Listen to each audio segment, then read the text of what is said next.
Thank you, Honorable Speaker.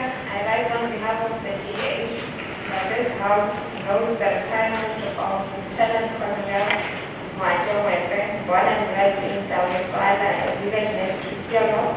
Mwebe joined the police service in 1985. Through his dedication and hard work, he got promoted through the ranks until he became an officer in 1990 with the rank of lieutenant. He has since had 37 years uninterrupted service as a SAP. For the last 27 years, he worked as a media liaison officer in SAPS. Lieutenant Colonel Mwebe is a trained detective and communications practitioner. He was an officer of the law who never shied away, be it from individuals or the media fraternity seeking comment from SAPS. He communicated substance in a respectful and dignified manner. Not once did his communications in the media resist backlash or bring SAPS into disrepute. Lieutenant Colonel Mwajo Mwebe is retiring from the SAPS effectively on the 31st of March 2022. That will be the last day Mwebe reports for duty. May this House wish him well in the next chapter of his life. I so do. Thank you, Honorable Thank you, Honorable Speaker. Honorable Speaker, I rise to second the motion as read out by Honorable Bauer. Thank you. Any motions without notice? Honorable Hassan. Yes. Yes. When my place I can see the doors. Yeah, I can see it. Yes. Oh, Honorable Mugabe.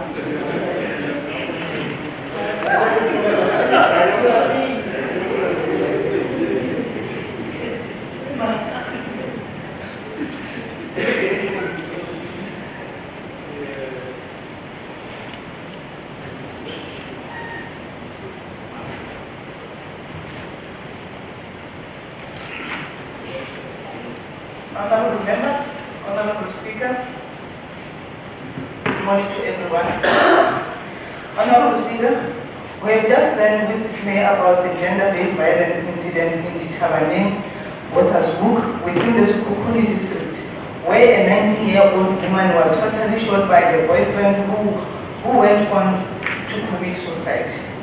What makes this incident sad, Honorable Speaker, is that government is doing all it can to heighten the fight against the scourge of GBV and even offer its counseling services to people who could be faced with problems on a psychological nature. We have received reports that government has dispatched teams of social workers to provide counseling to the affected family members. Honorable Speaker, we cannot have a society where when every time there is a quarrel between couples, someone must die. This cannot be, or else very soon we'll all die in the hands of our people whom we love.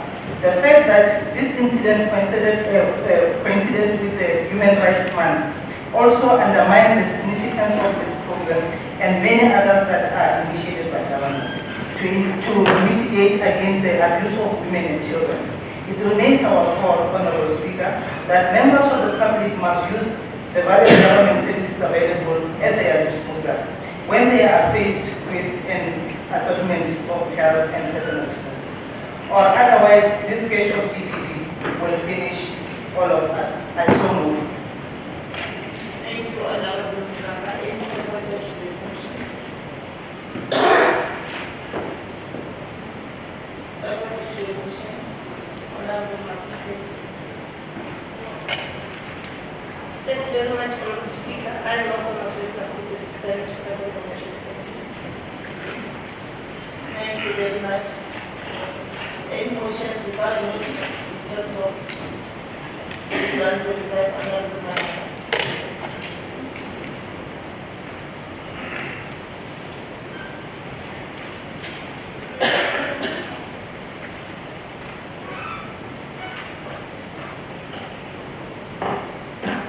Thank you, Honorable Speaker. I, Manada Williams, rise on behalf of EFF with the motion congratulating the Moruleng High School for receiving a kitchen donated by the EFF. The EFF has donated a kitchen to the Moruleng School in Sishiku, Limpopo. The Commander-in-Chief is joined. The Commander-in-Chief was joined by Komisa Muteni Ndozi, the convener of Limpopo deployees, who responded to the plight of the students and teachers who were using a shed to prepare meals. This noble contribution confirms that the Economic Freedom Fighters is the only party which has interest of the poor as the core influencer to the daily drive of changing the unjust conditions of our people. Honorable Speaker, the school will be able to prepare meals regardless of weather conditions, and food will be stored in a safer health environment, eliminating any intoxication of food. Congratulations to Moruleng High School, and we salute you, Commander-in-Chief, President Julius Malema. Your contribution will not go unnoticed. I so move. Thanks. Wait, second, that's the motion. Honorable Fabia.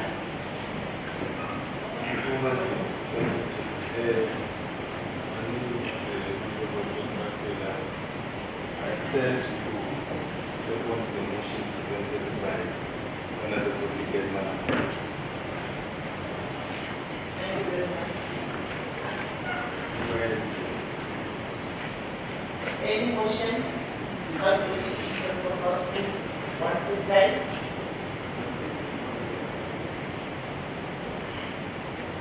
None? Honorable Bhujan.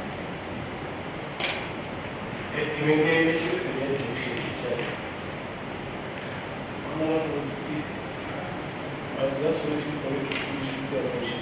I'm not done. Yes. Now, just Rather than trying to wait until you finish, that's very indicated. Oh, Yes. I'm going to tell you about that's not. And proceed to item 3. Are there any notice of motion in terms of House Bill 126? Honorable Smith.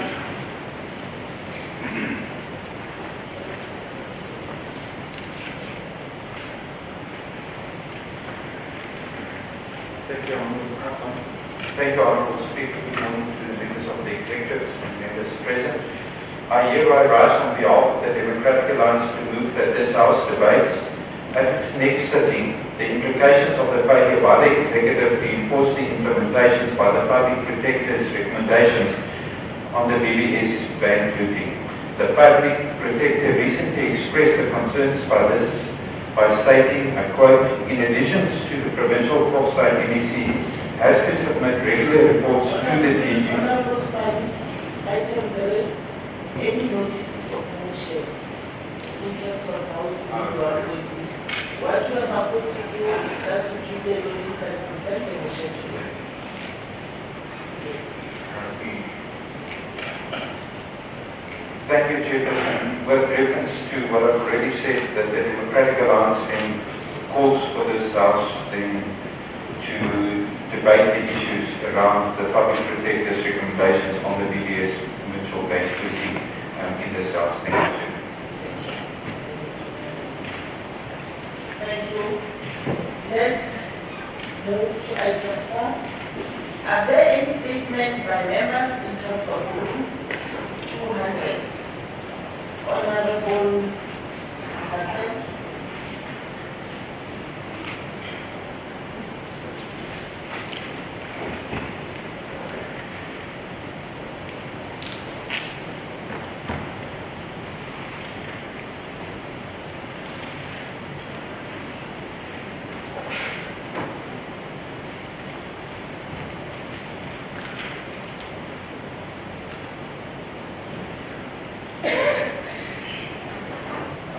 Thank you, Honorable Speaker. Honorable members, Leader of the Opposition Party, Honorable Joseph, good morning. Honorable Speaker, the EFF will never get really about raising service delivery failure by the ANC government because indeed our people people continue to suffer. The Department of Transport, Safety and Housing has not issued the Tswaka Taxi Association, the taxi operating permit, since 2012, which impacts negatively on the taxi industry and the livelihood of taxi operation in general. This also affects taxi operation across the province. The Tswaka Taxi Association, it is just but one example out of many similar cases we have. Taxi operators continue to drive on our road without operating permits because the department is not issuing them. This matter has been raised several times with the department by the taxi association themselves, but nothing is happening. The department said traffic officials to impound the taxis for not having permits, but how will they have permits when the department does not issue them? The department also fined taxi operators 6,500 for illegally driving on the roads. It is our view that our people are only trying to make a living, and it is the duty of the department to issue them with operating license. The EFF knows that the intention by the heartless government to suffocate the taxi industry and further depends unemployment and poverty. We condemn in the strongest term this evil intention, and we say you will not succeed under our watch. We call upon the MEC for safety, security and license to investigate this matter and provide lasting solution to our people. I thank you.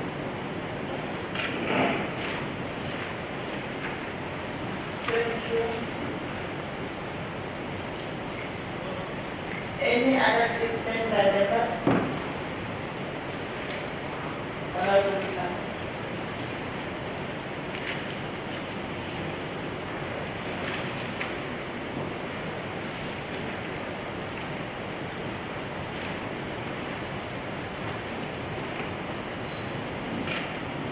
Greetings, Speaker.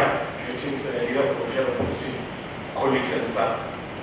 Honorable Speaker, the EFF did oversight visit in Nkwankwa Section B on the 14th of March 2022 after receiving call from residents. The call was about a complaint on shortage of water in the area. Sometimes residents can go for longer than 5 days without water and they are unable to use the toilets due to lack of water. The houses are small because kids use the toilet while there is no water to flush. The resident tried to raise the issue to Mr. Neville Zaha, who is the spokesperson in the Greater Tzaneen municipality. Unfortunately, he failed to help them. They even called the current mayor, Mr. Jason Maurapisane, about this issue, and his response was that he's only 3 months in the office, so he can't help everyone. Neville said to one of the residents that she must go and buy a JoJo tank. The ANC government is simply telling our people that they must deliver services by themselves. The government does not care about their constitutional mandate and the right of people for access to basic services like water, electricity, and housing. This is what the ANC government has become, non-caring and helpless. Greater Tzaneen municipality says the pipes are being hijacked by Section D, Mbamba Mwenisi residents. Thank you. Residents, and that is the reason why they don't have water in their areas, while Section D gets water every day. The Greater Tzaneen municipality and Mopani district municipality must stop giving excuses and deliver water to our people. We call upon the MEC for COPSTAR to investigate this matter and provide lasting solution to the people of Nkwankwa, failure which the EFF will mobilize the community to protest against the municipality and further report the matter to the Women Rights Commission and the Public Project. I think. Thank you, Honorable Shah. Are there any statements by members? None. Are there any responses from the executive to the member statements? Honorable Haraki, can we see?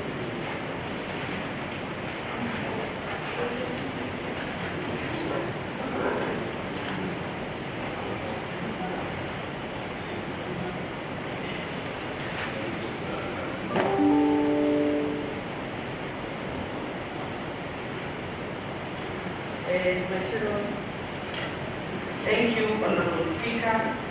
Greetings to all the honorable members in the House. Greetings also to my colleagues in the executive, and also greetings to all in attendance. Honorable Speaker, on the issue of the taxi association industry and also for the taxi operators, I should be able to indicate that the taxi owners that are actually operating, they know that there is a process that they should undergo. But what we are experiencing currently as a department is that when people want to break away from the current taxi association that they are belonging to, they will start to want to address as if they have existed since they were in that taxi association. When a team or a new taxi driver or people come together to want to apply for a certificate or a taxi operating license, they need to state it that they have started to exist from the day they broke away from the other taxi association, not vice versa. Because if they start to calculate the years of when they were existing in another taxi association, it's malicious and misleading to the public. That is the first issue, Honorable Speaker. The second issue, they know that they have to apply, and the process will then also include us as a department going to the municipality which is affected to confirm if the route that they are applying for is indeed in existence.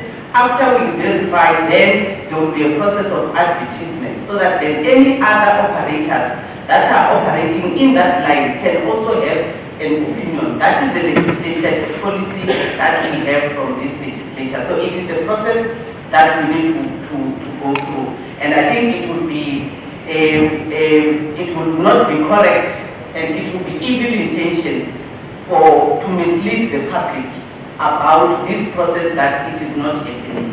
Secondly, our responsibility as the department, while we put in traffic officials to make sure that taxis are impounded, it is because we do not want somebody to wake up today, buy a taxi, says, I'm an association, I'm applying, before they finish the process and go on the road. We need to make sure that our roads are safe, because if we cannot account for all the taxis that are on the road, if a crime happens with the taxis, we will not be able to know who has done that. So that's why anyone without will be able to be arrested. And then the second question from the honorable member, honorable speaker, was directed to COGTA, which they are saying that there is a shortage of water, and I think we are acknowledging the motion as presented. But I can also assure you that the district development model that is being championed from the provincial level, and also that is being championed with the executive mayors of all the districts, is to make sure that we are addressing the shortage of service delivery. Because if you talk about Zanini under Mubani, we'll be able then to say at that level of the district development model, when a municipality is not able to attend to long-lasting problems of services, how does the district and also us as the provincial government go in and assist? And we are champions at that level when we are giving support to the municipalities and the honorable mayors at that regard. Thank you very much.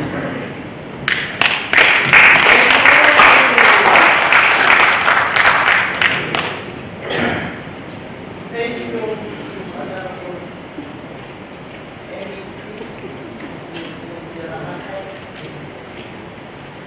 Are there any executive statements?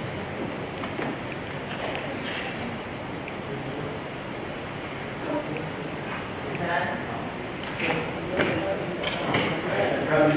Yes. Thanks, Honorable Madam Speaker. On a serious note, Madam Speaker,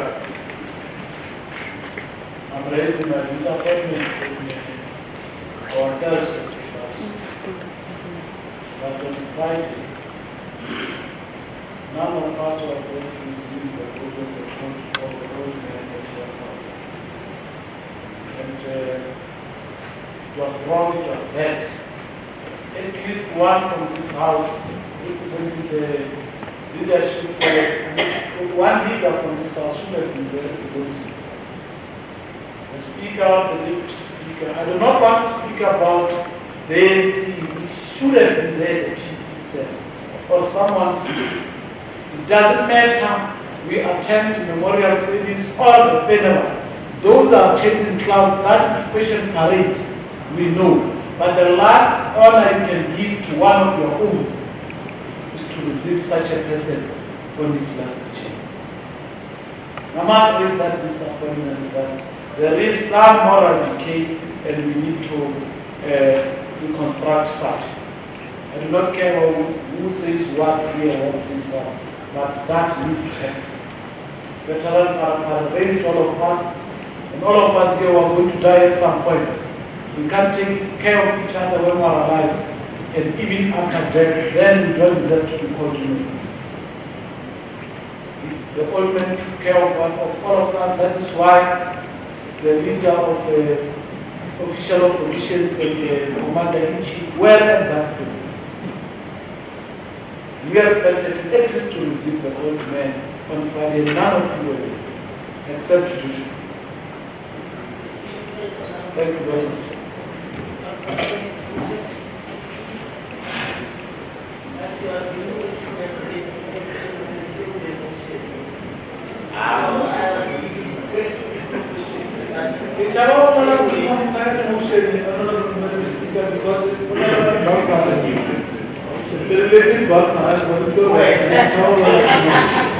Okay, let's move on.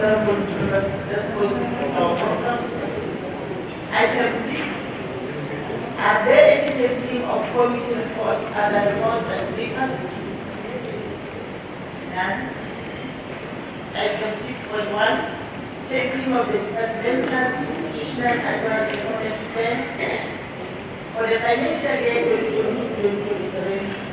Honorable Leader of Government Business, Honorable MBC Scott.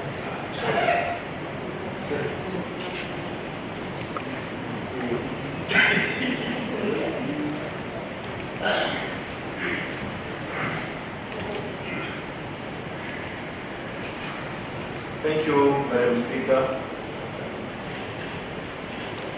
This August House, members of the Executive Council present in this House, the official opposition. Madam Speaker, in compliance with the dictates of Section 27, Subsection 4 of the Public Finance Management Act of 1999, as well as Chapter 5 of Treasury Regulations, I support Mr. Charles as the Leader of Government Business in this House, on behalf of my colleagues in the Executive Council, as well as the Legislature, who hereby table the departmental and institutional annual performance plans for the following departments for consideration by this Honorable House.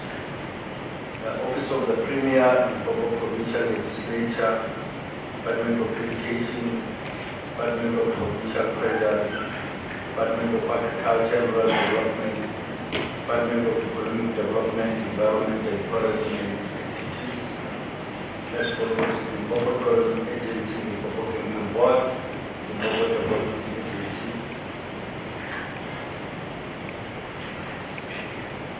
Department of Health, Department of Transport and Community Safety and its entity, Gateway Airport Authority Limited, Department of Public Works, Roads and Infrastructure, Road Agency, Limpopo,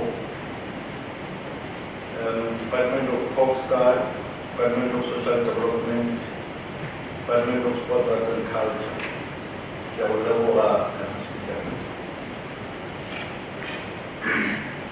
Thank you, Leader of Government Business.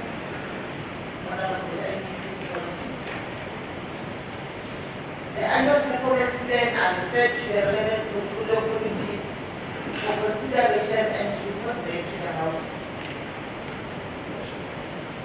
6.2, tabling of the legislature's annual performance plan for the financial year 2022-2023. Honorable the Chief Whip of this House. Honorable President.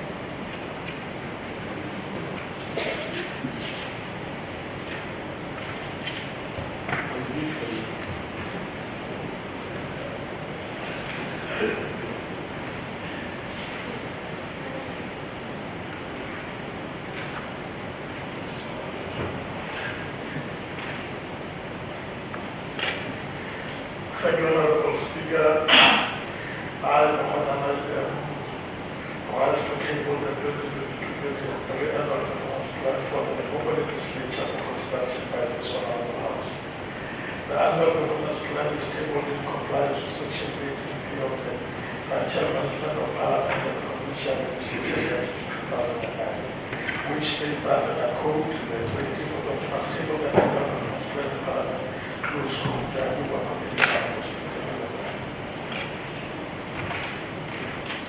Thank you, Honorable Chief Whip.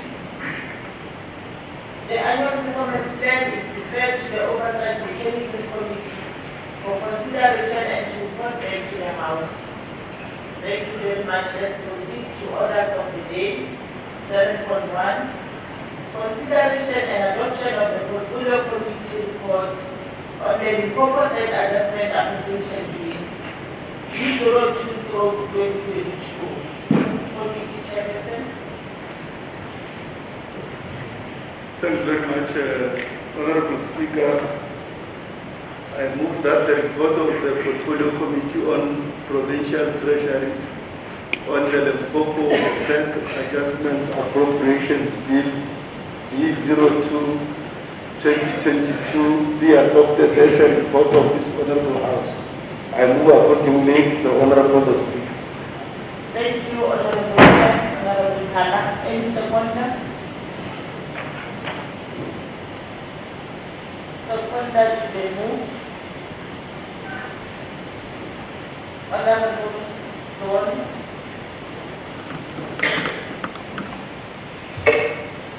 Thank you, Honorable Speaker. I rise to second the move as made by the committee chairperson. Thank you. Thank you, Honorable Swan. We shall now refer to the speaker's list. Our first speaker on the list is Honorable Makoma Makupeji.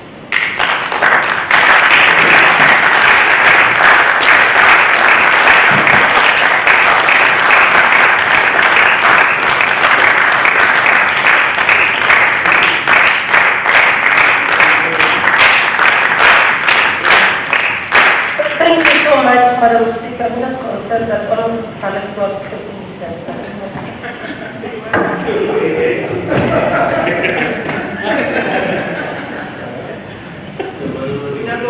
Honorable Speaker, why is she concerned about one member in the House who is pleading loudly? Madam Speaker, members of the Mulako, the Deputy Speaker in absentia, the Honorable Premier in absentia, all members of the Executive Council present today, the leader of the opposition party, the Chief Whip of the majority party, all members of this August House. Good morning. Madam Speaker, the Limpopo Adjustment Appropriate Amendment Bill B02/2022 was introduced in this House in terms of House Rule 164 by MEC of Provincial Treasury on the 8th March 2022 and referred to the Portfolio Committee of Treasury for consideration and scrutiny and to report to this House in terms of House Rule 165.1. The Limpopo Adjustment Appropriation Amendment Bill is the money bill that seeks to amend the Limpopo Adjustment Appropriation Act of 2021 and schedule thereof, which appropriated an adjusted amount of money from the Provincial Revenue Fund for the requirements of the province in respect of the financial year ending 31 March 2022 and to provide matters incidental thereto. Madam Speaker, the committee met with the Provincial Treasurer on the 11th March 2022 for briefing on the principal provisions of the bill. It was found that the National Treasury gazetted to stop transfer of 20 million to Limpopo Province, 20 million to Gauteng Province, 20 million to Free State Province for the informal settlements upgrading partnership grant, and to relocate such funds to the total of 60 million to the Northern Cape Province as per the revisions made by the National Department of Human Settlement. It was also found that the following amendments were made by the National Treasury to roll over the Provincial Department of Public Works, Roads and Infrastructure, and the reduction of the budget of the Provincial Department of Agriculture and Rural Development by the National Transferring Departments as follows. The National Department of Transport, in addition to the rollover, already approved as rollover an additional amount of 294 million to the Provincial Department of Public Works, Roads and Infrastructure. The Department of Agriculture has reduced the land care rollover to the Provincial Department of Agriculture and Rural Development by 496 million. The aforementioned adjustments increased the provincial budget from 75.3 billion to 75.6 billion to the financial year ending 31 March 2022. The committee was very much concerned about the capacity of our departments not to spend and even to plan on time and as well to speed up the issues of safety value. Therefore, the committee was just recommending that such allocations should be consumed and were therefore happy that at least the Department of Public Works and RA and put the necessary steps in that money will be spent within time as being reallocated. Madam Speaker, these additional allocations and reductions made were approved by the committee as scheduled in the bill. It is therefore recommended that the Provincial Treasury be allowed to proceed with the bill. And the Portfolio Committee of Provincial Treasury therefore move that this report be adopted as the report of this August House and that the Limpopo Adjustment Appropriate Bill B022 should proceed in the next stage of the legislation. I thank you.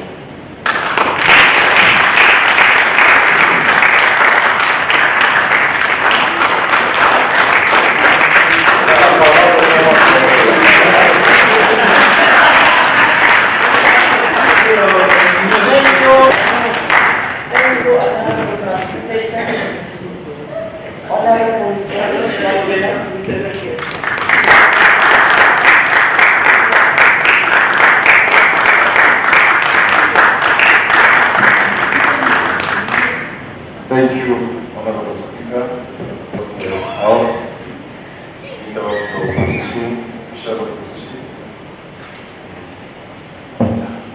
Honorable Speaker, the EFF will believe in creation of a massive industrial development to create millions of jobs, including the introduction of minimum wage in order to close the wage gap between the rich and the poor. Close the apartheid wage gap and promote a repeat career path for applicants in the workplace. Therefore, the adjustment as reported makes no real change in the living conditions of our masses. Poverty, corruption are still high, wherein lack of accountability is the foundation of all that is affecting the government. In 2014, over 1.3 billion was contributed to the National Treasury, and the biggest contributor was Corpstar Department. Again, in 2018, the same department contributed almost 150 million to the national due to the level of building of houses. And the Honorable that came here before knows about this very well. Honorable Speaker, a detailed explanation is being sought with regards to the forfeit amount of 20 million which was allocated to informal settlement application partnership grant. We have many informal settlements in Limpopo which lack services, yet millions of rents are forfeited. This money, they have changed the life the living condition of due-to-bed residents, or many other informal settlements where there is no pollution of facilities, water, and access roads. The province must assign a team to work on applying for MIG grants and ensuring there is maximum appropriate usage of such grants. More attention must be on roads maintenance, EPWP, agriculture, and the land reform grants. The budget adjustment was mainly due to RAL, which has failed over many years to manage its affairs just like RAL. We need assurance that the rollover amount will be used appropriately for the allocated project going forward. Knowing how the same entity RAL misused public resources, does the Treasurer have mechanism to immediately stop any possibility of abusing them, which may not be in line with the PFMA? Honorable Speaker, we need the status of all affected projects before we can enjoy or condone any adjustment. Furthermore, the report must indicate what caused the delay, if any, or actual rollover against the actual project plan. This Honorable House must closely monitor how the over 270 million will be spent by HAP, and no advancement payment must be done like any Marathon deserted project. Honorable Speaker, if RAL fails to spend this rollover, what will be the impact of such failure on the budget? The RAL rollover confirms our conviction that the state must build its own capacity to deliver on its core mandate instead of over-relying on tenders. The state capacity can unleash a multiple of skills and empower millions of people who are hopeless. Rural development deserves more MIG grants, which will literally change the living condition of the dejected masses. Therefore, the 496,000 reduction must be unpacked and its impact on the department's effect. The low level of industrialization and lack of massive beneficiation negative impact on the capacity of province to raise its revenue allocation. The industrial parks in Sishiu, Mpuangua, Toyando do not enjoy 100% occupancy rate. Many of them remain white elephants, thus deny our people job opportunities. Many job seekers will be absorbed in these industrial parks if all of them were operating. The province requires a dedicated team which will be assigned to apply for MIT project assisting the departments, municipalities, and so forth. Such a dedicated team must ensure the grants are used solely for the proposed purpose in line with the PFMA prescribes. The province must ensure maximum usage of provincial emergency housing grant. The province must further dissociate itself from the partnership or using services of HTA, which is prone to corrupt activities, as we have witnessed in all the projects of HTA. We can cite examples like Marapu, Talani, Mo, where are states of tenders. Government must build state capacity to provide services instead of relying on tenders. Tenders are a vehicle for politicians and drug services providers to steal from the state. In most cases, services providers simply just cash in money and leave without completing their work. Honorable Speaker, the EFF does not support the adjustment as they serve no purpose on alleviating the poor from unbearable conditions. The budget will not reduce unemployment or lead to creation of new jobs. Neither will it be meaningful fruits or enough to address challenges our people are facing on a daily basis. Simply put it, is job on the cushion. This budget as presented will not address the rising standard of living, food prices increasing, petrol increasing, etc. Our people are overwhelmed and there is nothing in the budget indicating any belief. What are we doing to put more money in people's pocket in order to afford the rising inflation? The EFF calls on the government to reduce rates and levies, including massive investment in school building scheme. I thank you.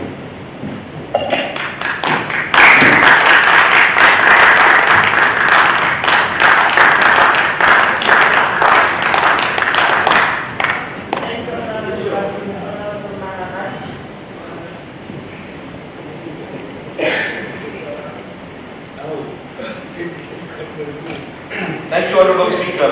Honorable Speaker, the Limpopo Adjustments Appropriation Amendment Bill V02-2022 was introduced in this House in terms of the House Rule 164 by the MEC for Provincial Treasury on the 8th of March 2022.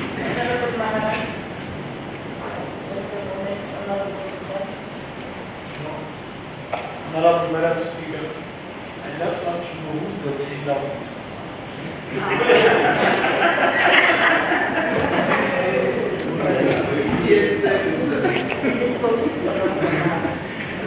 Thank you, Honorable Speaker. I take that on a positive note. The total adjustment allocations increased the provincial budget from 74.3 billion to 75.6 billion rands for the financial year ending 31st of March.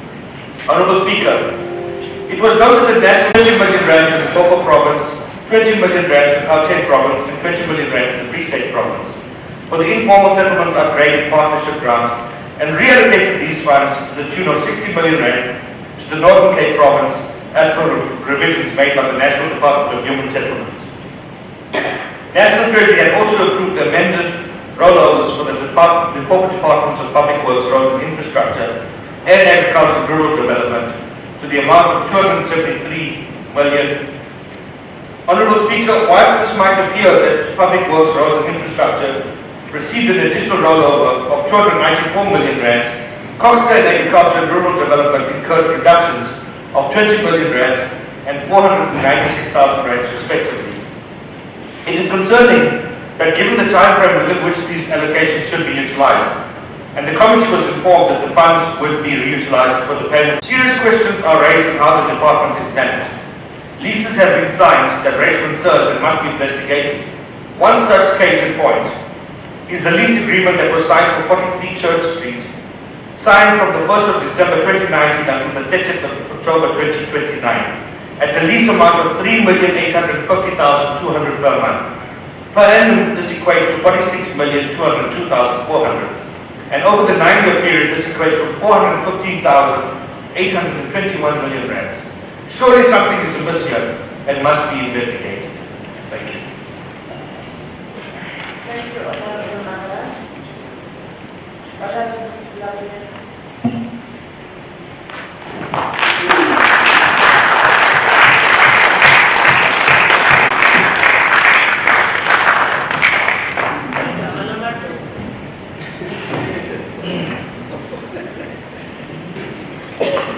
Madam Speaker, thanks very much. Thanks very much, Madam Speaker.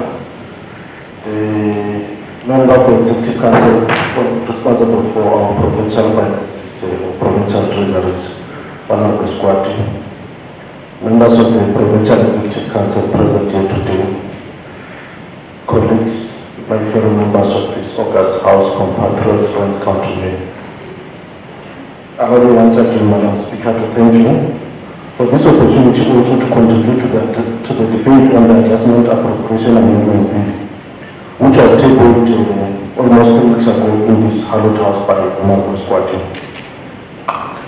Madam Speaker, the adjustment bill presented here sought to amend the Limpopo Adjustment Appropriation Act of 2021 and scheduled thereof which appropriated and adjusted an amount of money from the Provincial Revenue Fund for the requirements of the province in respect of the financial year ending 31st March 2022, and also to provide dental payroll.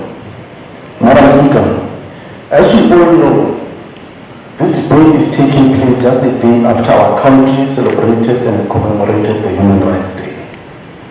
Madam Speaker, the Human Rights Day in this country is not just but another public holiday.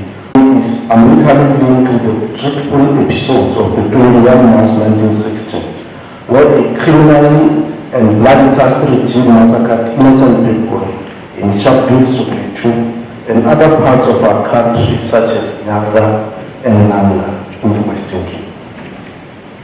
On that day, Honorable Speaker, at least about 69 people were killed by apartheid police and hundreds were wounded. The Sharpeville massacre, Madam Speaker, happened because some section of our society sought to defend the indefensible. The truth that should be told and never forgotten is that the apartheid and its own beneficiaries, the majority of the minority that benefited from this evil system, still struggle to accept that apartheid was wrong and immoral and unfair. Godly. It is for this reason, Honorable Speaker, that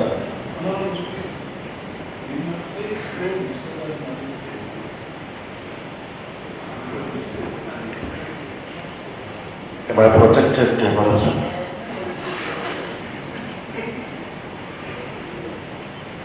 Maybe to repeat, Madam Speaker, we are saying the majority of them, of the minority that benefited from the evil system of apartheid, still struggle to accept today that apartheid was wrong, that apartheid was immoral, and that apartheid, honorable power, was ungodly.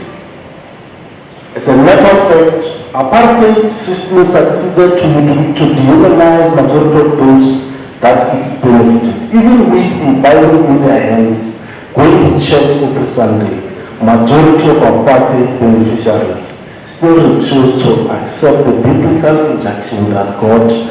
It is for this reason that the biasness and unequal distribution of national resources in as far as adjustment and budget allocation are continuously to be justified. Those who supported apartheid believed that it was justified to invest less in education of black child whilst investing exceedingly in the education of a white child of equal and same age. It was not outside of the norm that for black school to be staffed with unqualified teachers and for black school to be without necessary learner teachers are taught material. It was not outside the norm for the black people to enjoy the dignity living without a roof over their heads, something that the government of today is working tirelessly to correct. Honorable Speaker, crime in black communities was accepted and promoted by law as part of the unavoidable culture of people in our village communities. Hence, there was no investment in the security of our people in those areas. The only jobs opportunities which were available for the black majority of this country were those that supported the idea of making life more comfortable for a white man, and particularly white men. All these events were supported by legislation and the national budget policy. Today, our budget and all these adjustments we are discussing today are about correcting the many wrongs of our shameful past. Whereas the pre-1994 budget allocation was meant to serve and service the budget, and all these adjustments we are discussing are designed to serve the people of South Africa and majority of our people in this province. Madam Speaker, as a committee, as Honorable Makuputa alluded, we met with the provincial treasury to get a brief on the principle and provision of this bill, and accordingly we were briefed of the national treasury transfer of about an amount of about 20 million. The committee also welcomed the brief that the national treasury approved amendment removals for which meant that the Department of Public Works, Road and Infrastructure received an additional revenue of 294 million, whereas Costa and Agriculture incurred a 20 million and fund reduction of 20 million and 496 respectively. Madam Speaker, the aforementioned adjustment increased the provincial budget from 775.372 billion to 75.646 million for the financial year ending March 2022. When dealing with this, as well as of concern to us as a community was the ability and capacity of the portfolio honorable power to comfort in the assurance that the allocation was made for the payment of the subsidy group. We strongly believe that this will go a long way in ensuring that the road infrastructure gaps and challenges facing our people is addressed. This we believe as a community will have a long effect in unlocking the economic potential of our province. Madam Speaker, we understand, as many of us should, including Honorable Rapid, that we are rather amendments to the budget already passed in this August House. It is with this understanding that we support this adjustment, and as Honorable Makuputa noted, that indeed this House must approve this bill. Happens.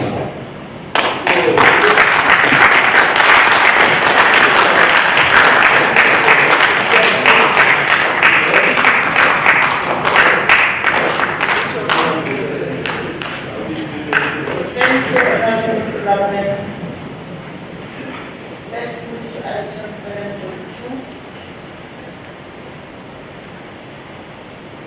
consideration and adoption of the Portfolio Report on the Limpopo Application Bill B01/2022. Committee Chair. Thanks very much, the Honorable the Speaker.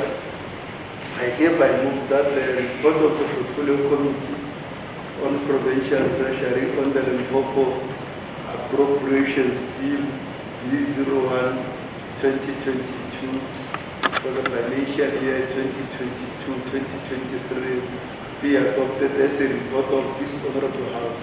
I move accordingly, the Honorable the Speaker. Thank you, Honorable Bala. Any seconder? Honorable Bala. Thanks very much, Honorable Speaker. I, Munama Rojas, as a member of this August House, I rise to support the second, the Honorable Advocate Olaniyi Pala for his submission. Thank you. Thank you, Honorable Bala. Our first speaker, Honorable Mara Khanel.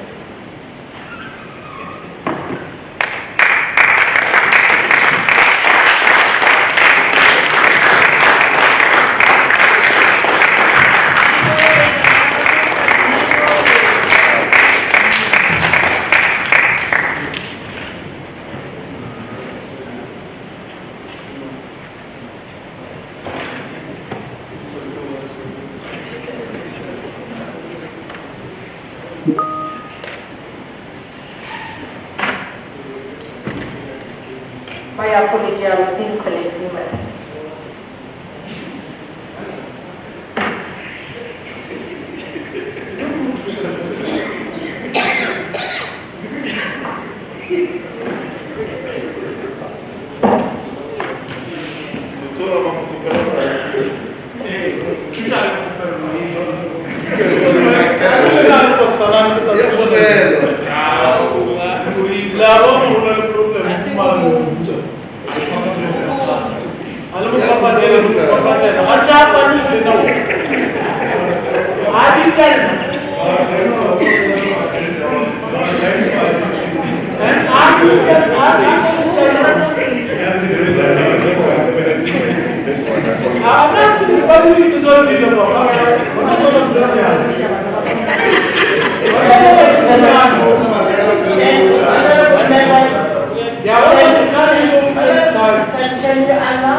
Thank you very much, Honorable Speaker, Deputy Speaker, our Premier, Honorable Leader of Governance, Business, Honorable Chief Whip and Deputy Chief Whip, all our honorable MECs,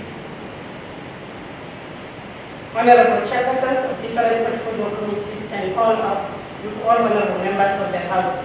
Good morning. Honorable Speaker, I, Naked Madam Kanyarwas, to debate on the report of the Portfolio Committee on Provincial Treasury on the Limpopo Appropriation Bill B01 of 2022 for consideration and adoption by this August House. Honorable Speaker, we gathered here today, the 22nd March 2022, a day after Women's Rights Day's commemoration, under the theme, the Year of Unity and Renewal for protecting and preserving our women's rights kids. Honorable Speaker, the Limpopo Appropriation Bill B01 of 2022 was introduced in the Honorable House in terms of House Rule 164, subsection 1, by the Ministry for Provincial Treasury on the 8th March 2022. The bill was appointed referred to the Portfolio Committee on Provincial Treasury for consideration, scrutiny, and to report back to the House in terms of House Rule 165, subsection 1. Honorable Speaker, the Portfolio Committee on Provincial Treasury considered the bill and would like to report as follows. The Limpopo Appropriation Bill, B01 of 2022, is a monetary bill and seeks to provide for the appropriation of money from the Provincial Revenue Fund for the requirements of the province in the year 2022-2023 financial year, to prescribe conditions for spending funds withdrawn for 2023-2024 financial year before the commencement of the Limpopo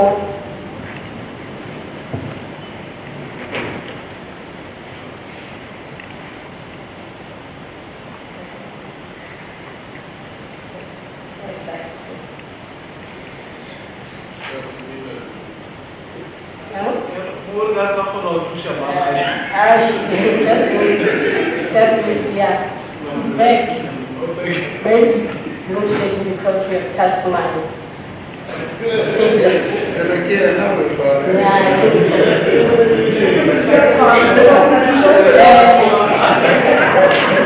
Honorable Speaker, the total share allocation of the province is 64.56 billion for 2022-2023 provincial financial year, and the provincial conditional grants allocation amounted to 10.7 billion and provincial own revenue amount of 1.4 billion, thus bringing the total number to 74.2 billion. This provincial expenditure budget declined from the adjusted budget of 75.6 billion in 2021-2022 financial year to 74.2 billion in 2022-2023, Honorable Speaker. On economical classification, Honorable Speaker, it was found that the transfers and subsidies received an allocation of 9.5 billion and 11.2 billion for goods and services and 2.6 billion on payments for capital assets.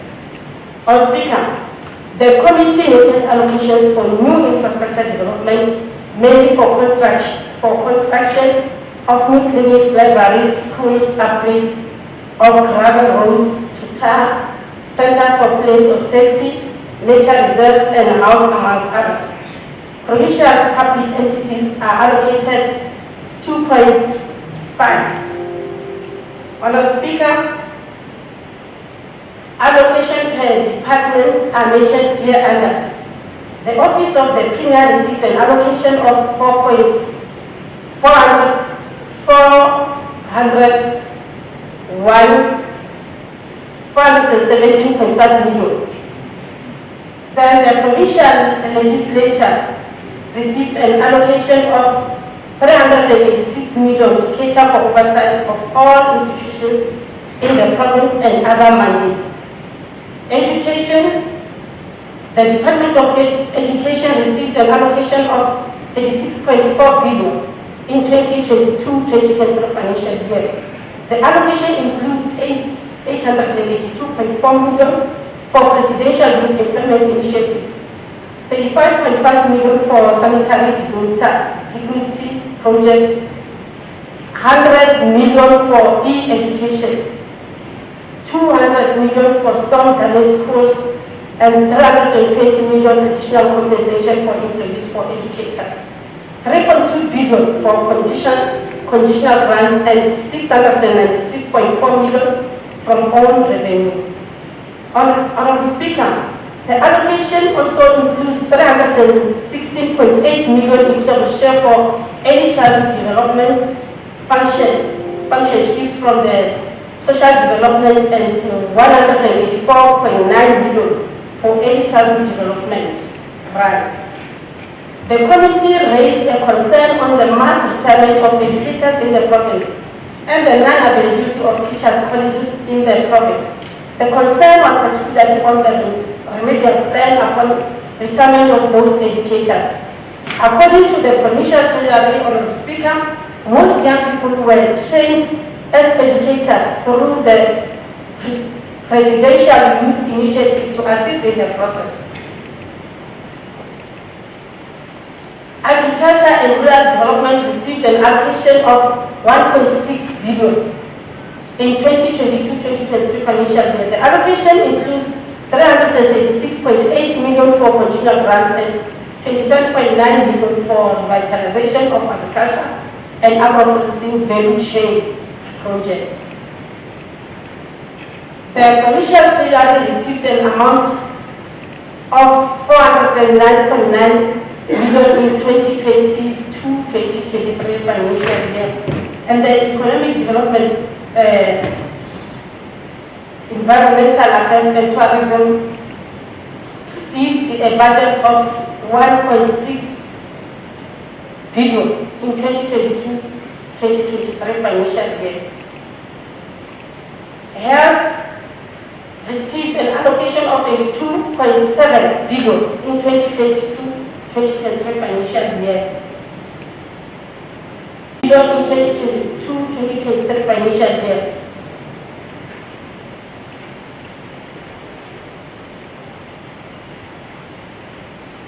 Public Works, Honorable Speaker, received an allocation of 3.471 billion in 2022-2023.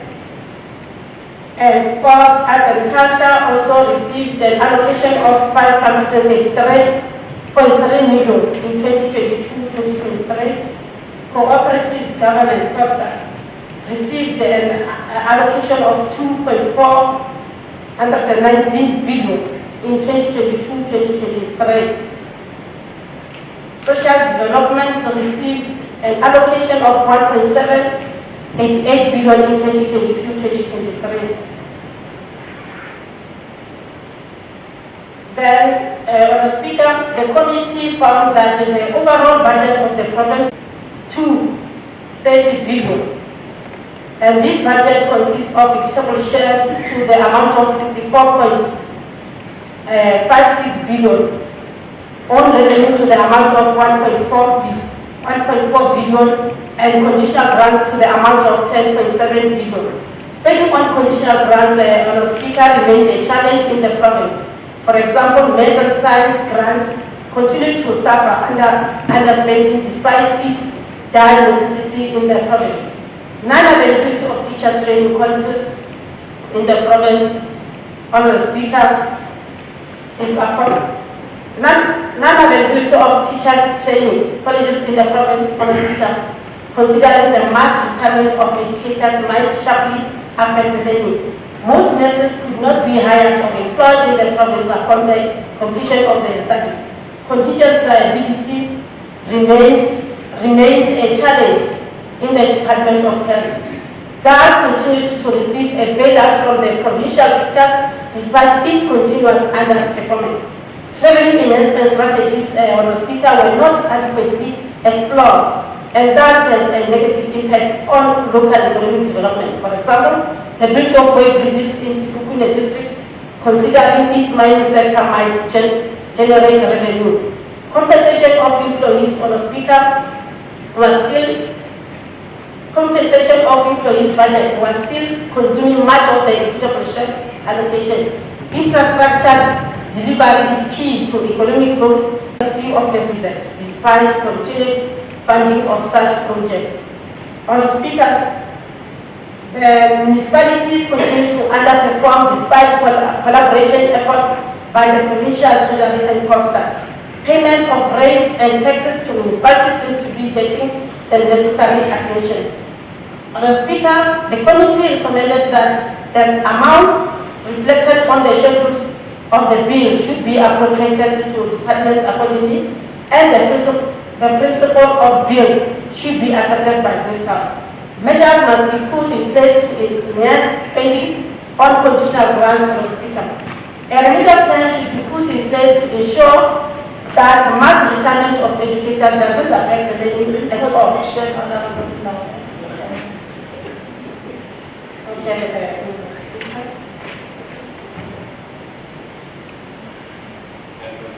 In conclusion, Honorable Speaker, the committee encourages the provincial treasury to continuously enhance its fiscal oversight to department entities and municipalities. Accounting officers must ensure that appropriation actions are taken against officials contravening the provisions of Public Finance Management Act and regulations pertaining financial management in the province. The Portfolio Committee of Provincial Treasury welcomed the principle of the Improper Appropriation Bill B01 of 2022 and move for the adoption of this report as the report of this August House, and that the bill should be proceeded to the next stage of legislation. I so move, Honorable Speaker. I thank you,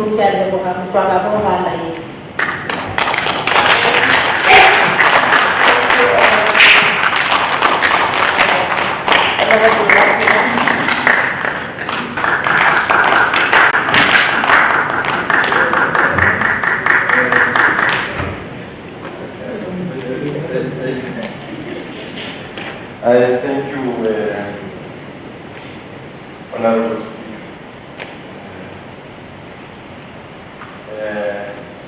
I want to indicate, Honorable Speaker, of this House that the taking of the proper appropriation bill by MEC squad was just for malicious compliance. There is nothing intentional, radical, or developmental about the deeds. The question that we continue to ask ourselves in this House, how is the bill going to improve the lives? The situation continues to be the same for African people, but those people who benefited continue to benefit. Honorable Sinamane, as correctly came here that you're trying to correct what is happening, but that is not the very same people continue to benefit the ones that are benefiting under this government, and in all this appropriation bill that we do here, they are the ones who are going to benefit, and they love this government. So there's nothing that has changed. And in fact, they're doing it correctly because of we Africans continue to represent them and advance their interests, and I want to stop under the leadership of the ruling party. Debate must center around this partner, this pertinent question, and other than raising other issues that have nothing to do with improving the living condition and general well-being of people. If it's completely uninspiring and not people-oriented, and we will take time in this debate to demonstrate this fact so that we are not accused of sounding ambitious. As we said, the bill, the confidence as well when it was presented, it was very low and unable to hold the vision. We are able to hold the vision of that bill. But it was reflected, was just a channel of transfer of funds by this department without a vision. But this is the nature of the system. Capitalism, because of its strive on ignorance, capitalists are the most useless, uneducated constituency because they don't go to school but inherit their parents' wealth. Imagine getting a guidance from such people and being advised by such people. You are bound to be in a crisis, but you take them, they were just serious. So that's why we continue to be in crisis. It was only in the school, it is our view that any developmental stage should put people at the center of development, which is not the case in this The notion of the government of the people by the people and for the people must be seen playing out in all developmental endeavors of this government. Honorable Speaker, we must also indicate upfront that the bulk of money is allocated go to irregular expenditure, fruitless and wasteful expenditure, and all forms of corruption and fiscal dumping. For example, as we continue to raise the issue of CAL, which had the irregular expenditure of 5 billion in the last financial year, only 2 billion of this money was investigated, and the remaining difference was not investigated. We don't know.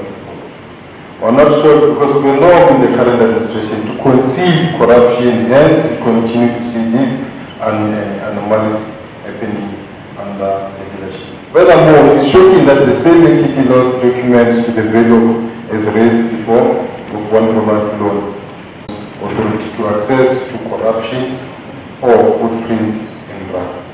While did not build any roads in the past 2 years and yet conditional grant was located. question is what happened to each all allocation, including conditional grants for the past 2 years. We call upon the law enforcement authorities, including the SIU, to follow up on this mysterious loss of documents and bringing perpetrators to. The EFF is committed to make its business to expose wastage of public funds, including corruption in all its forms, and understanding with regards to conditions in terms of mindset and political view. We are always number last in this province, and it is made now to be accepted that the number last is our position to win this development. But nothing will happen anyway. We just raise, so that's why people are comfortable. Funds get returned to the National Treasury almost every year, and no consequence management is implemented to hold officials accountable. Most nurses will not be absorbed by the province, and they are looking for a job opportunities in other provinces and overseas. Does this mean we do not have shortage of nurses in the province? We funded the training of these nurses. It is the Department of Health. Why don't they employ them? Because definitely we are training them to address shortages. The continual pay, as we continue to raise of governance, we've raised on its malfunctioning is disturbing as well, as raised even by the previous speaker.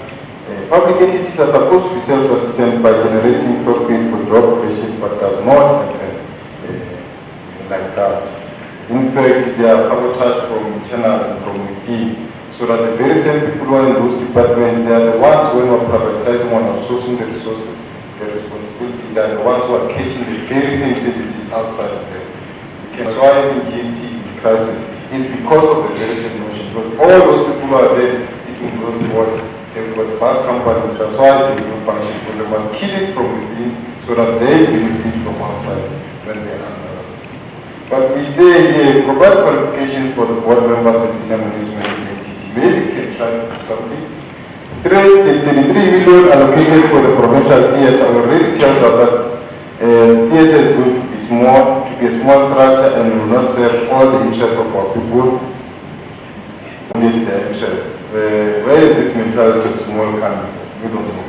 The squandering of more 300 million of, as we have raised about GMT government, it remains unresolved. Yet no one has been held accountable on this matter.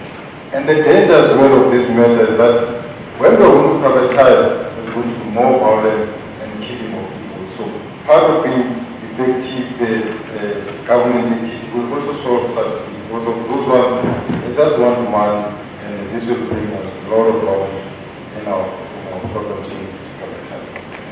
In Marabon, as we have noted, the Palale contract received an amount of 33 million to build house units, but the construction site was deserted and leaving the house units incomplete. Nothing is done.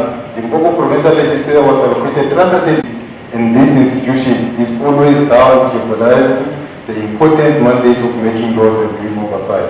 The situation is so bad that even the cameras in the house here are not working.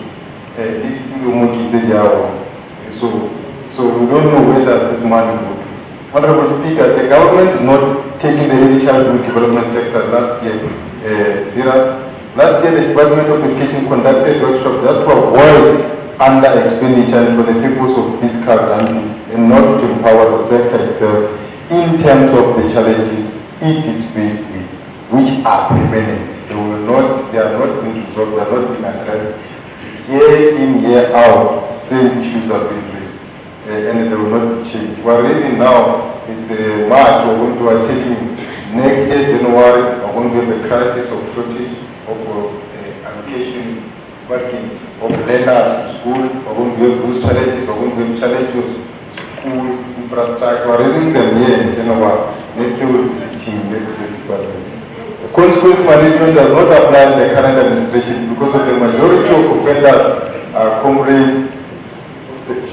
1 minute left. Yeah, the consequence, as we said, it will not be offended because the majority of comrades are friends and the ruling elite. The people please because the people do as they please because of they know nothing will happen to them. What is the role of us, this department, the certain coordinating departments and making sure that these shenanigans relating to financial management are minimized. Honorable Speaker, all these challenges speak to governance and leadership issues which we do not have in the province, in the provincial government, which we raised. That's why we now today, those who were implicated in the VPS are still in the leadership, and even worse off going and contest the positions in the ruling party. It's because of there's no consequence management, there's no leadership. The absence is because of it's an account because of we are not taking criminals to where they're supposed to belong. They steal the money, the criminals to poor people, but are still here. We can't come back to a institution that does not know its own direction. The absence of the leadership in good governance is important. That's why they will continue to be crime, because of those who are doing crime are being encouraged to do that. I thank you very much.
The Honorable Speaker, the Honorable Premier in absentia, honorable members of this August House, esteemed guests connected on all virtual platforms, a very blessed morning to you.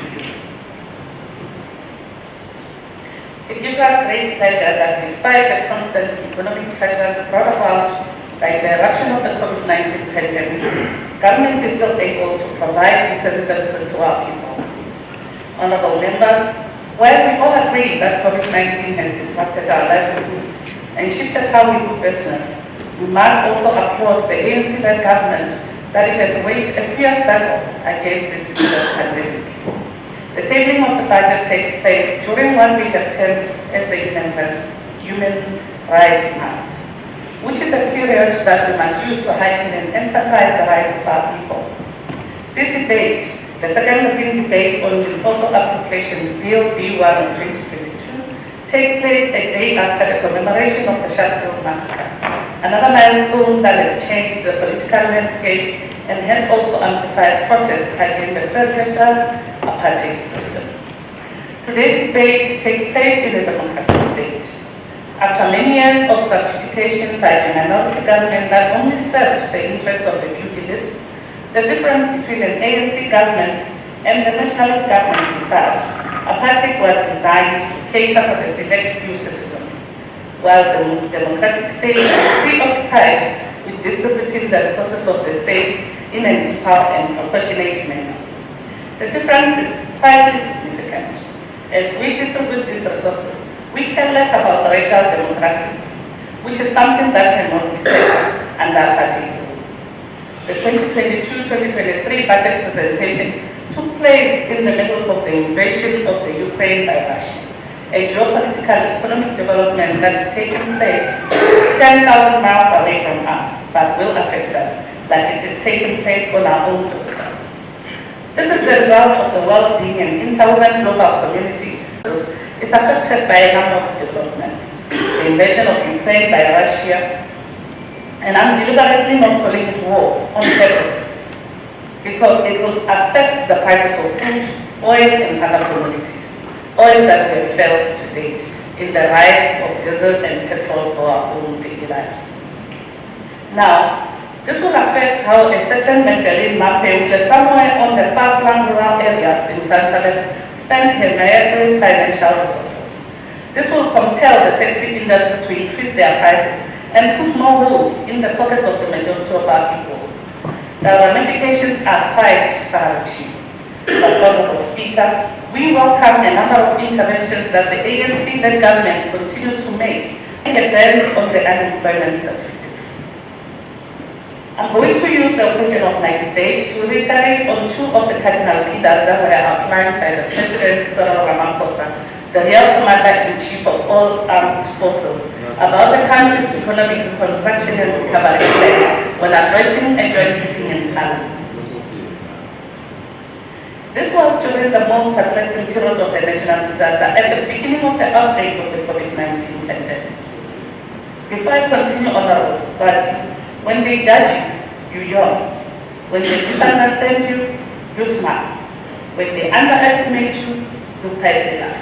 When they condemn you, you ignore. When they envy you, you rejoice. When they oppose you, you surely prevail.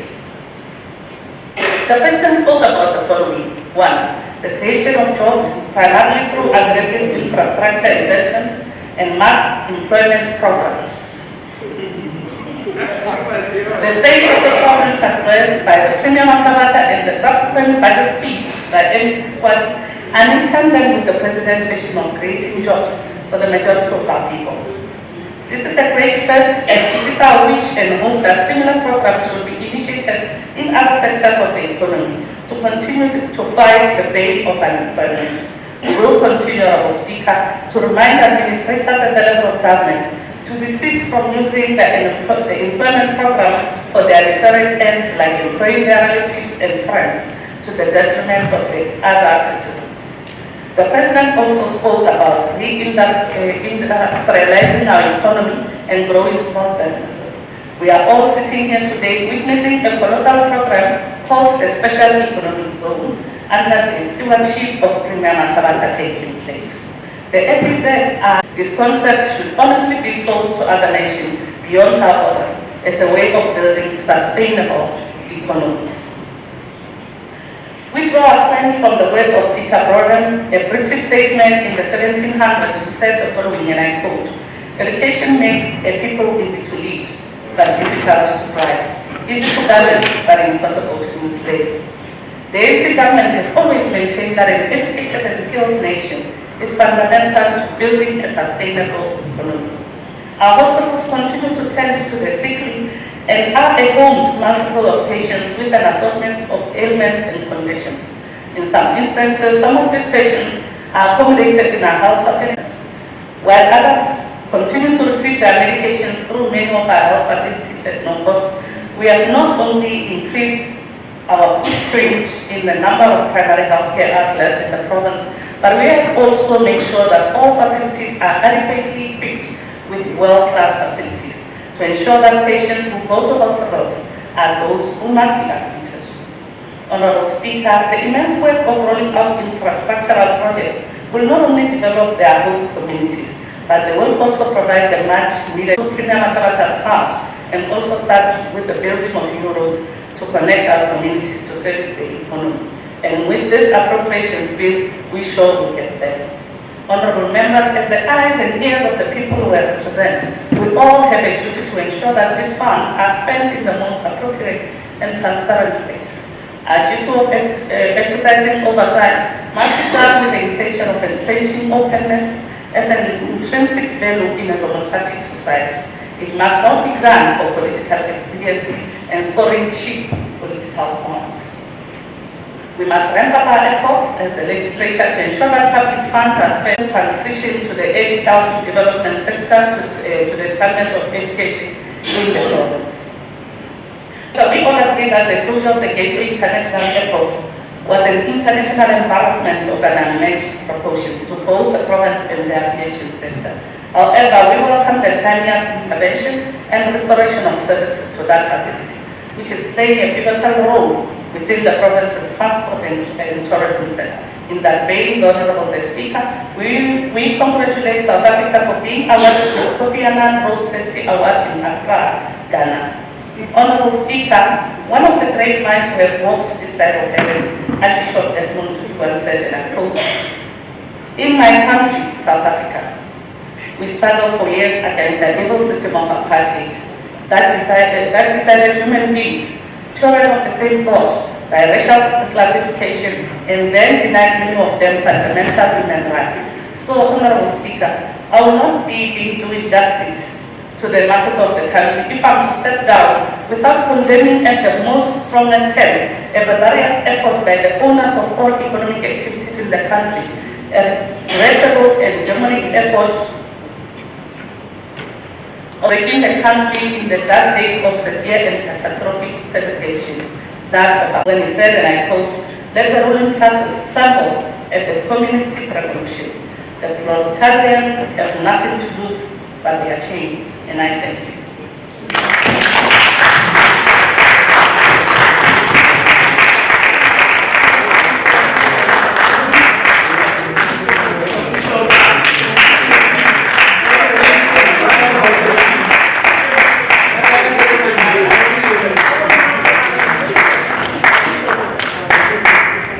Thank you, Honorable Speaker. Honorable Speaker, the budget speech read out here last week was that of an MEC of Finance trying to plug as many holes as possible on a sinking ship.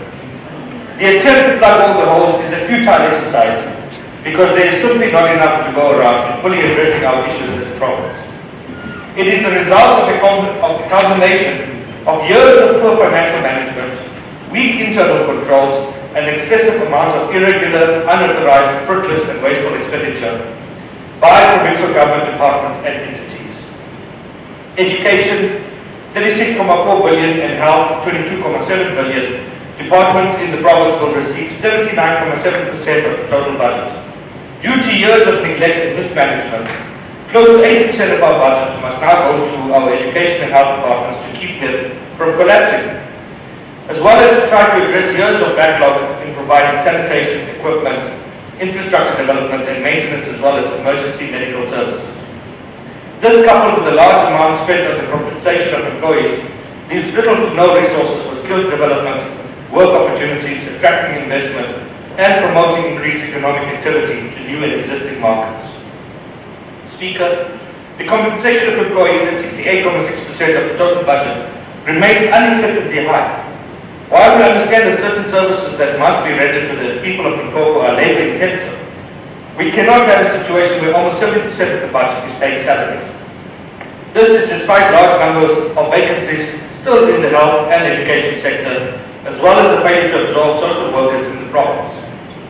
It leaves precious little to provide the actual services, invest in new equipment and infrastructure, as well as creating opportunities for those that are unemployed in the province. The budget also fails to address plans and strategies to address the ongoing issues of litigation claims against government departments. The Department of Health alone has in medical legal claims amounting to 14 billion rands. And the MEC also did not make mention of any budgeted funds should these departments lose any of these claims.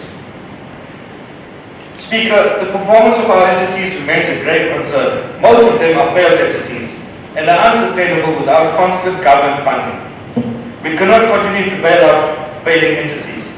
The committee noted the allocation of 2.3 billion rand to provincial public entities in the 2022-2023 financial year, and we implore the MEC and provincial treasury to keep a close eye on these funds, ensure sound monitoring and consequence management measures where wrongdoing has been established.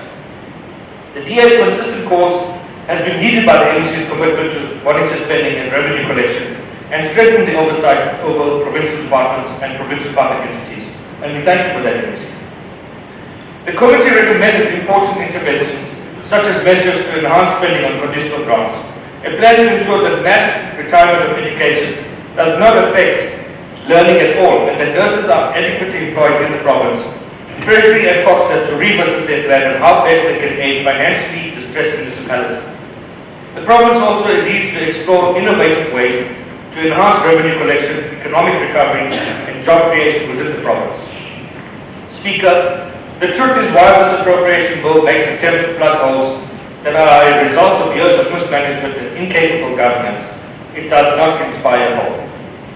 Until the provincial government manages to root out the causes of poor governance, mismanagement and corruption in provincial departments, entities and municipalities, while enforcing consequence management, there will be no meaningful economic development, opportunities and job creation in this province.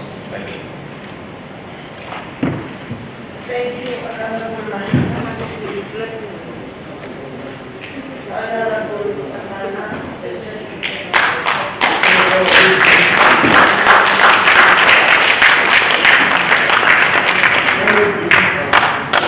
I take this opportunity to thank you, the Honorable Speaker, for this opportunity to debate the Bopa Appropriations Bill B01 2022, which is the budget of the entire provincial government for the financial year 2022-2023.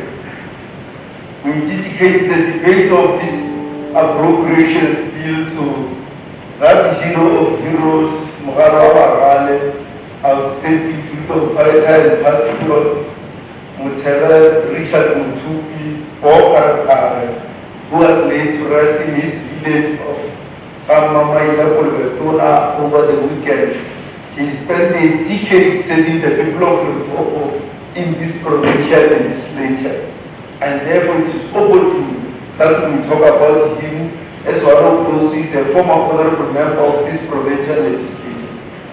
Honorable Karakara served the people of South Africa for more than 60 years, starting in the 1950s as an anti-past activist in Pretoria, to now in the recent period when he was contributing to the building of an unracial and sexist united democratic and a prosperous South Africa in his old age. We therefore thank him for his contribution that even the people of South Africa have thanked him while he was alive by the presidency giving him the Chief Luthuli Award for outstanding contribution to the struggle for national liberation and the building of a new South Africa. So we say farewell, Bokarakare, rest in peace, son of the soil, rest in peace, outstanding freedom fighter and patriot. What we are debating today is the Limpopo Appropriations Bill B01 2022. Is the budget of the entire provincial government 75 billion. We are not debating the detail of the bill, as some honorable members go into detail mistakenly because of lack of understanding or utter misunderstanding of what we are doing, and utter ignorance of how this legislature runs. We are debating the principle of the bill, and we are going to go into the detail of the bill from probably this coming Thursday when we go into, when honorable MECs of various departments come here to table the budget speeches and annual performance plans and strategic plans.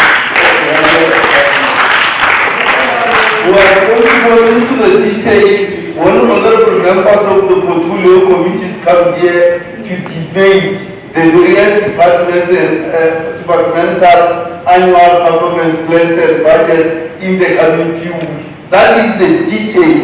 When we go into which money goes where, which amount goes where, and which must not go where.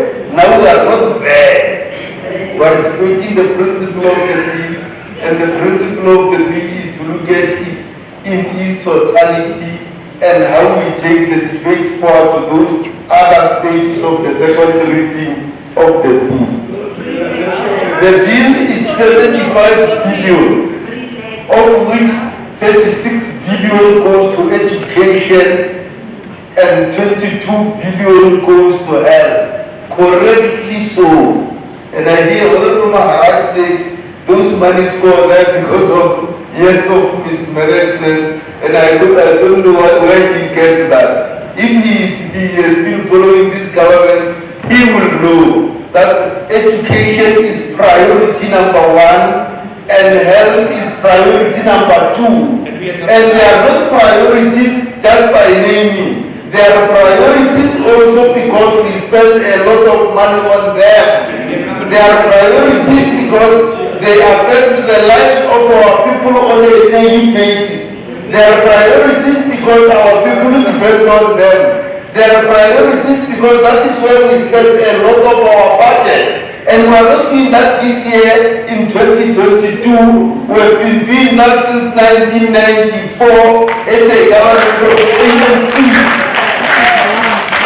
We don't know what happens in the Western Cape, but in the entire Republic of South Africa, education is priority number 1, health is priority number 2, and we spend a lot of money on those because they are huge priorities that affects the life of our people on a day-to-day basis. Some of the things that we raise when we debate the principle of the bill are some of the long-term issues that affect the province, and we raise them in the report in black and white: the provincial theatre, the funding of the SEZ, the funding of the entities in the province, the building of Skukune offices in Skukuneland, in JHS, and the future of this legislature. You of course know that there have been announcements by 8 of the 11 MECs for public works in this province that this legislature is going to follow Pani. And those are announcements, and I think 1 or 2 of the MECs who made the announcement may be here in another portfolio. But the reality is that we are here in the Wahomu even now.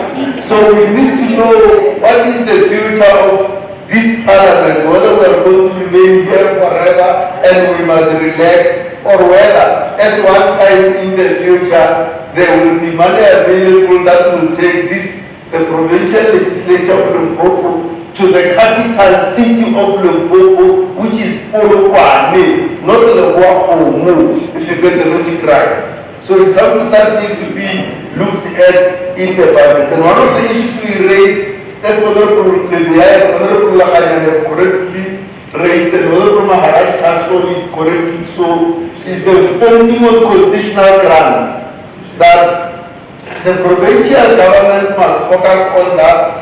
So those conditional grants are grants that come from national government, and there are grants that come with conditions.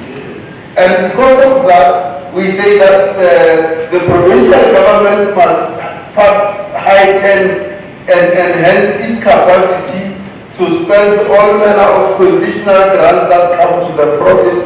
We are raising that because we have seen some conditional grants where the provincial government has not spent well. Like in education, for instance, there is a grant called Maths and Science Grant, where in one financial year this provincial government spent 12%. How do you spend, Honorable Squad, 12% of a Maths and Science grant, conditional grant in Limpopo province? How do you do that? How do you do it?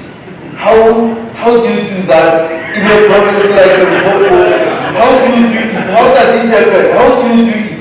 12% of a Maths and Science grant that has come to help the people of this province in schools, and you spend 12% of it. How do you do it? How? And that's why we raise it as a control committee, and we say focus on spending on conditional grants, so that all those grants that come with conditions from national are spent, because when you don't spend them, they go to other provinces which are spending better. One of the issues that we said attention must be paid is to look at compensation of employees.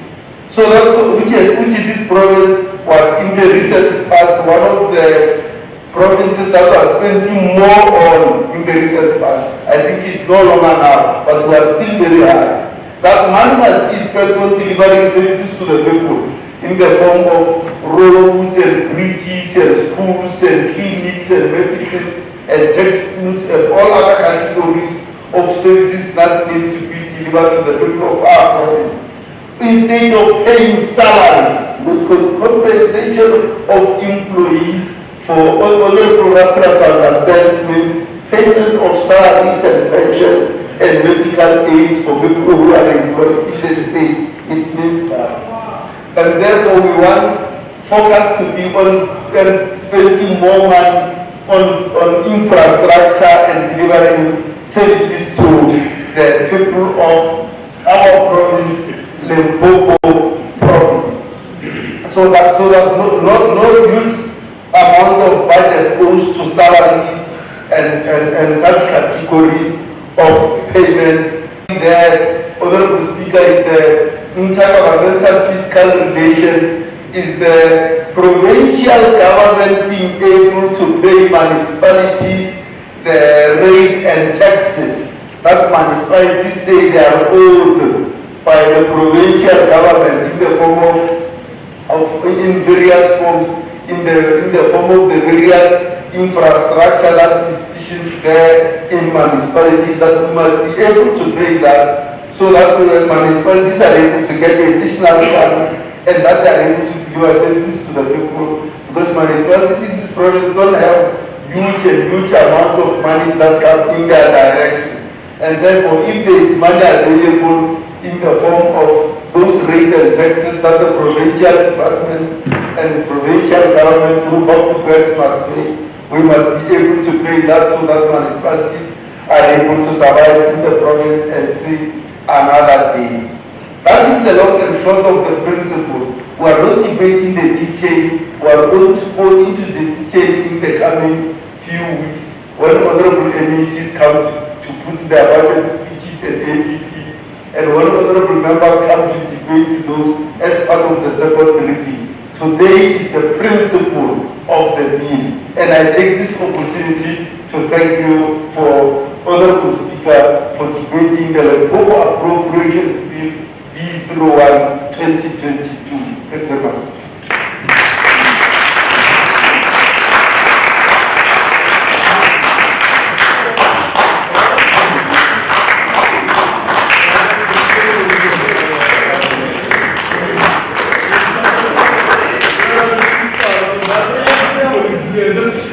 Thank you, Honorable Commissioner.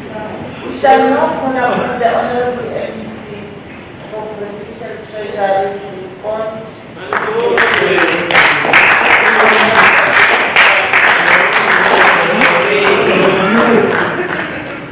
Thank you, Madam Speaker, and once again, thank you for affording me this opportunity to come and speak on this occasion of the debate on the principle of the bill 2022 for this provincial government, but also to deal with the issues that have been raised on the amendment bill, so that we are able to clarify some of the areas.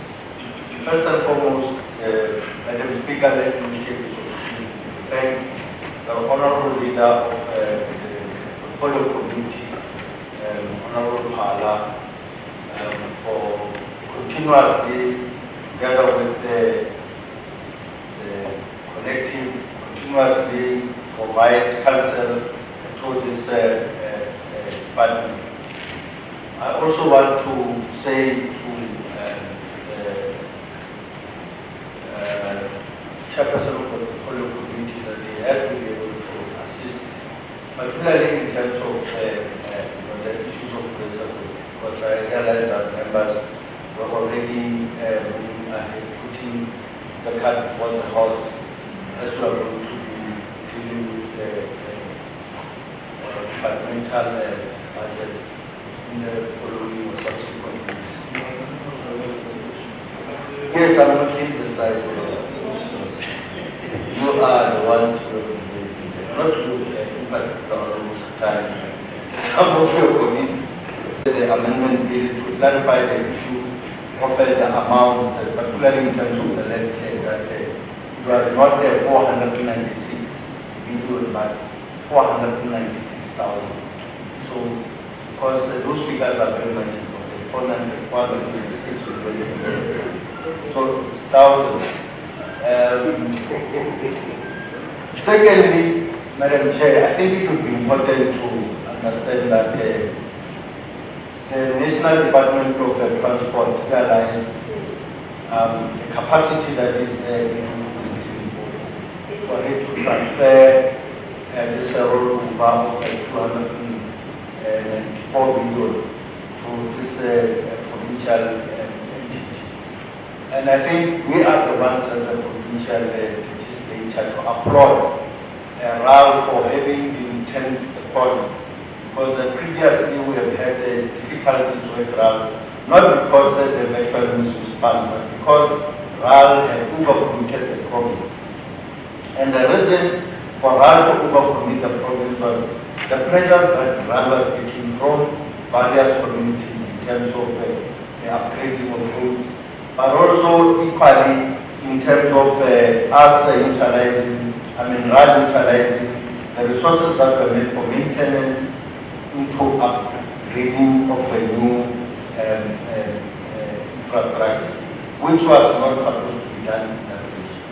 So now that we have been able to deal with the issues of overcommitment, RAL is in a better position to ensure that we are able to develop infrastructure in the province. But equally, we are even looking, because of that capacity, we are looking at RAL making sure that it does assist the Department of Roads, of Public Works, Roads and Infrastructure in this province, so that we are able to continue to make sure that maintenance of roads is actually part of the priority that is being or considered within that particular department.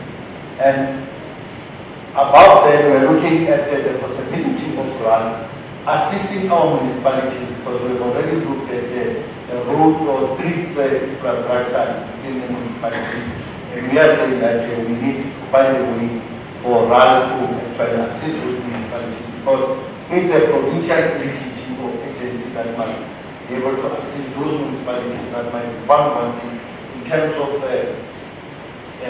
dealing with their infrastructure in those municipalities. So we believe that that should assist the province in dealing with them, particularly with maintenance and not really with the new infrastructure or upgrading of the new infrastructure in those municipalities.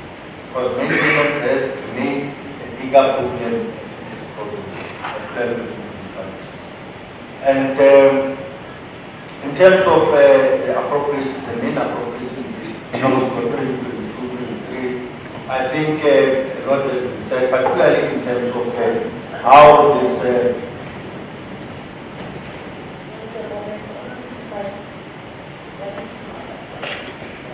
Thank you, Honourable Speaker. Will the ABC be willing to take questions surrounding Robert and complete my question after that was the part of the rules?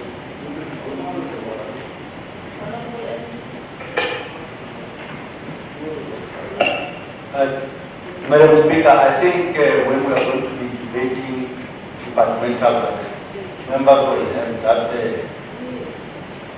full opportunity to interact with the various departmental entities.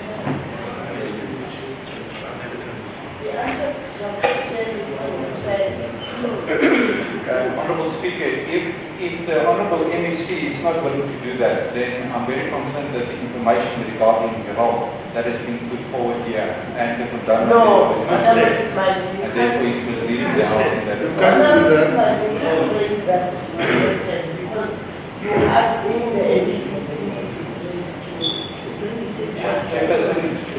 very politely, information regarding the law is incorrect. There's 5 billion rand of you can't proceed with your question. And the information and the government therefore cannot be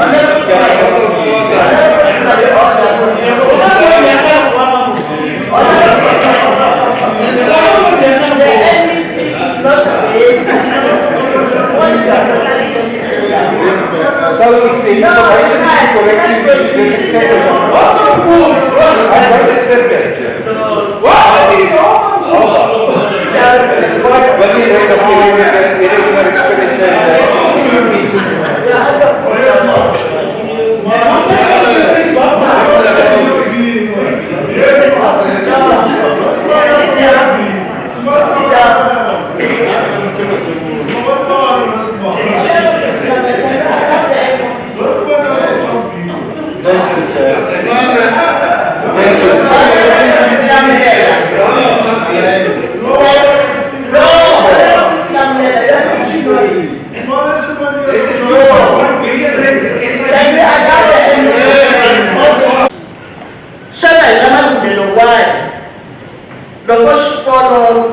xa le henhla xa nhlaluko.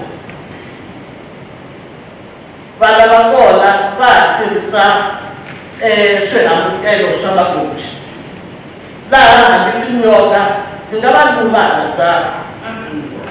Xana hi na malunghelo wahi loko vana va xikolo xa le hansi xa Ntwananani va ha dyondzela eka xikolo lexi akiweke hi switina swa vumba lexi nga akiwa hi lembe ra 1965? Vana lava nga kweliwa nkarhi hinkwawo, xana hi wona malunghelo ke? Xana hi na malunghelo hina loko vana va xikolo lexitsongo xa Nhombelani lexi kumekaka eka Malamulele etikweni ra Nhombelani va karhi va dyondzela ehansi ka misinya hikwalaho ka ku va xikolo xa vona xi hahluriwe hi moya tsevu wa malembe lama nga hundza na namuntlha na sweswi a xi se lunghisiwi, kambe miri hi tona timfanelo na malunghelo ya hina. Ri nga ri na mbolotolo na hava lava Xindhewu va ku dyela ka xikolo xo patiwanga Madaka.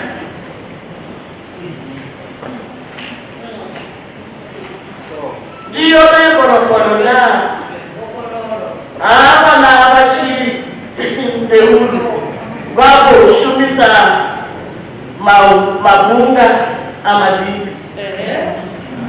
Honorable Speaker, there is no human rights, but human rights violation and abuse and shame on the heartless ANC government. Brackets.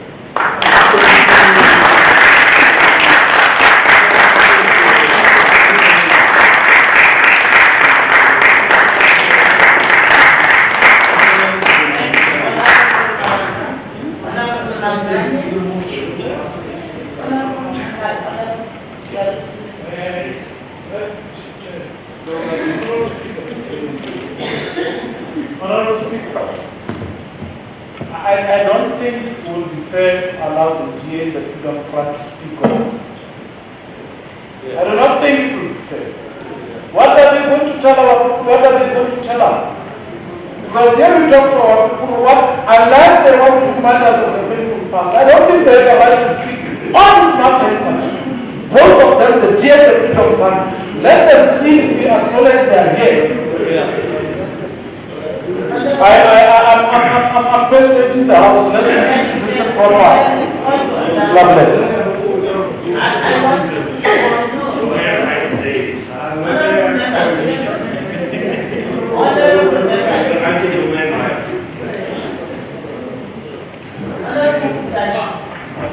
I want to respond on what you have said. You should have raised this on the program. As the presiding officer, I'm only following the program as it is. What you are raising, you should have raised it in the programming committee and then agree on that. Because I'm following the program. In terms of my program, also the GA is on the list. The speaker's list. I don't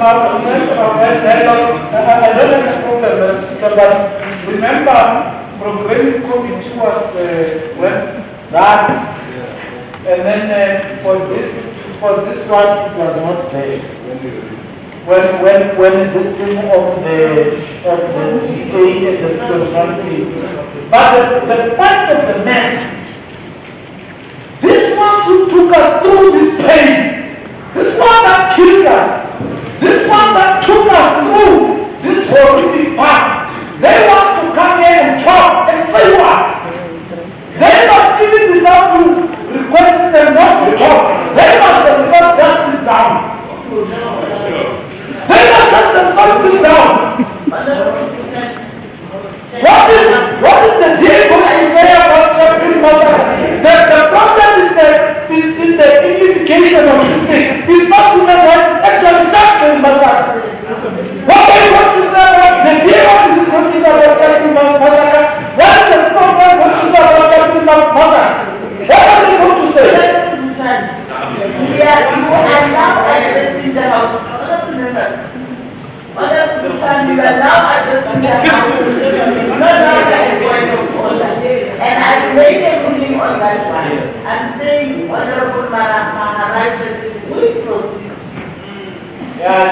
the same environment there are crocodiles. Thank you, Honorable Speaker.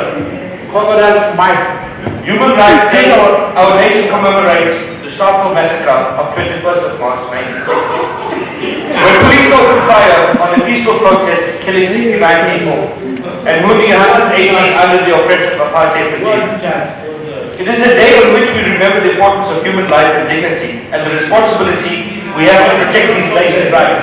But, Honorable Sinobalela, whilst we talk about basic human rights such as clean water, hence the DA has named charges as the South African Human Rights Commission on the continued failure to fix the dysfunctional wastewater works in the Sina municipality. As residents of Muchongo, Matsuale, Nansfield villages and Sina town near Eliklawa High School are subjected to daily sewage leaks. Sewage pipes are either blocked or leaking, drains are overflowing, and in some instances, the raw sewage flows into dams and streams, and the contaminated water poses serious risks to people who drink the water. The raw sewage runs further into residential areas where children play, and the stench is unbearable. We should commemorate Human Rights Day with a provincial government that respects the Constitution, Honorable Sinobalela. Achieving and defending human rights of its citizens, however, it is the people of this province who stood